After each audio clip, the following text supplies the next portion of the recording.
This is the easiest AFK Villager Crop Farm for Minecraft Bedrock, and it's going to produce carrots, potatoes, wheat, and beetroot. So without further ado, settle in and let's build. The first thing you want to do is find an area to build the farm in, and after doing that, we're going to grab our building blocks and we're going to build an 11 by 11 square. And after building your 11 by 11 square, we're going to raise it up to 2 blocks tall. That way no zombies can get in and no villagers can get out.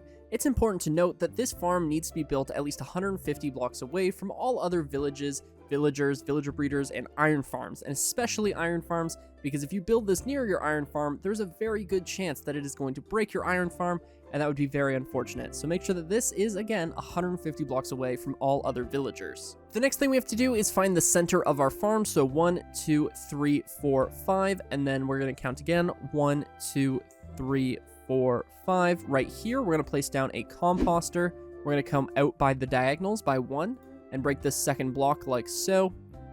And then going to go ahead and water log each of these blocks separately. And then we are going to place down slabs on the top sides, so that way the water sources are there, but the villager isn't going to fall in them, because if he climbs into the water and then he jumps out, he's going to destroy the crop next to him. So make sure that these are slabs and waterlogged. The next thing we're going to do is find the front of the farm, and to do that, we're going to go to the center composter here and decide which side you want the collection system to be on. So I want to collect my items from that side, so I'm going to take the composter, find the center of the wall, remove these 2 center blocks right here. We're going to go to this block right here, and we're going to dig a little L shape over 3 and then over 1. We're going to do the same thing, but we're just going to do it to the side, leaving a 3 block strip. We're then going to grab our hopper, and we're going to place down a hopper running into that block right there. Place down a hopper running into that hopper, and then a hopper right here.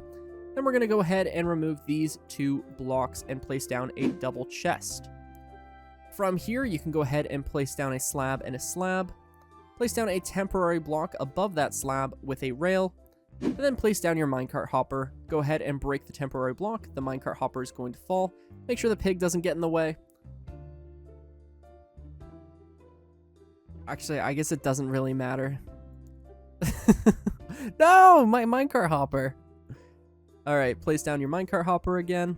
Go ahead and remove the temporary block. We're going to go ahead and place down a block right here to keep everything in place. Just to make everything look nice, we're going to replace that block as well. From here, we're going to grab our blocks and create a little U shape now, 2 blocks tall.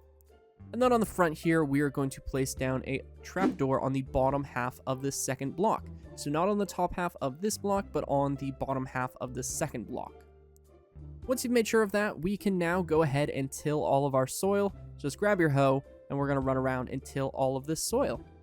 And some of the last steps we need to take before we get our villagers in here is placing down a block right here, and then 3 blocks across here, so that way the villagers can't jump on top of this trapdoor and then get up on the rim. And then we are also going to place down a bed right here and a bed right here. We're going to leave this center block open for now. That way we can drop our villager into the farm. Next, we want to make sure that this thing is lit up, so that way there's no zombies in it. So we're going to place down a torch right here, right above that slab. We're then going to come over into the main area, and if you can jump onto your slab, that would be perfect. If you mess up the land, it's really not that important. The only reason why we tilled it so early is because, as you can see, we are hydrating the soil as we build the farm. We're just going to make it start up a little bit faster. From here, you can literally light it up however you want. I mean, for the sake of symmetry, let's just go ahead and line it up with the slabs to make everything look nice. But again, really, I think 1 torch would be enough. But yeah, so we're then going to place down a slab on top of this composter. That way the villager can, again, not jump up there and then ruin the farmland next to it. So this is completely villager proof. All of these spots are safe from the villager destroying the farmland. When getting your villagers inside of the farm, you can either do it via boat or via minecart. However, make sure that the first villager you get into the farm is in the center area. That way they will link up with the composter. And then once they're linked up with the composter, they will become a farmer, which is going to allow them to farm the tileable soil next to them. Now, this villager is not going to have a workstation, and that is on purpose. It is extremely important that this villager never picks up any crops whatsoever. Even a single carrot will completely ruin this farm, so make sure that this villager is a complete, like, it has no inventory space whatsoever. Or it has never picked up an item in terms of farmables. Okay, enough said. Get your second villager in here, which cannot be a green coat. And unfortunately, the only tool I have is an iron hoe, so that might have been a rather painful death. So you're going to make sure that the villager you get is not a green coat and will actually be breedable with this villager here. So all we have to do now is give this guy something to plant. I'm going to give him a ton of carrots. That way he can plant all of the soil. But you can literally give him whatever you want. I would recommend only using one type of crop per farm. You can build as many of these as you would like. And yeah, so he's going to go ahead and start planting now all the way around the farm. And this is going to take a while. In order for this farm to start producing stuff, it takes around 3 in-game days, or you can give your villager like 8 stacks of carrots if you have it.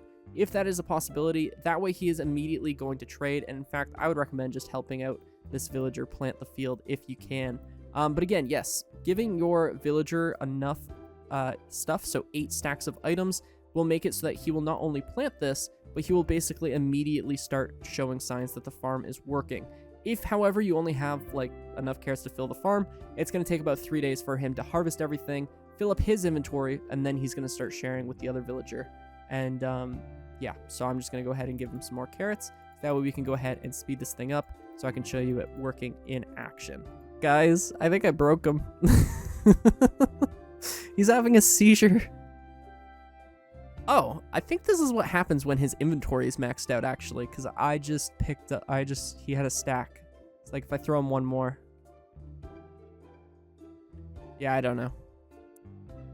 Alright, I'm in 30 FOV because I was just about to start the time lapse, but as you saw, he just threw some carrots, which meant that I overfed him and he has nothing to plant right now. So those are going to end up inside of this chest. And in fact, I overfed him by quite a lot. So we're going to wait and see how many carrots that end up going through here, and then once those are all filtered out, I am going to start a time lapse so we can see how fast this thing is. Alright, the chest is now empty, and I'm going to AFK now, so I'm just going to set up my camera, I'm going to AFK for an hour, and we're going to see how many drops I get.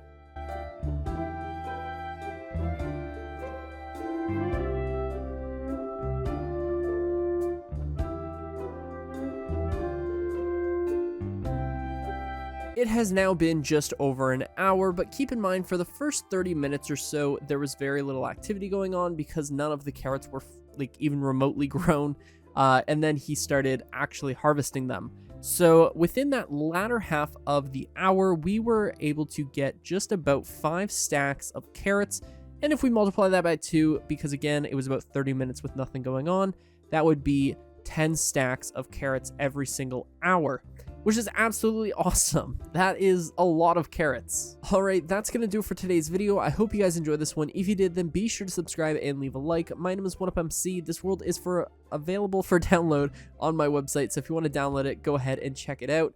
And yeah, I hope you guys enjoyed. I'll see you in the next one.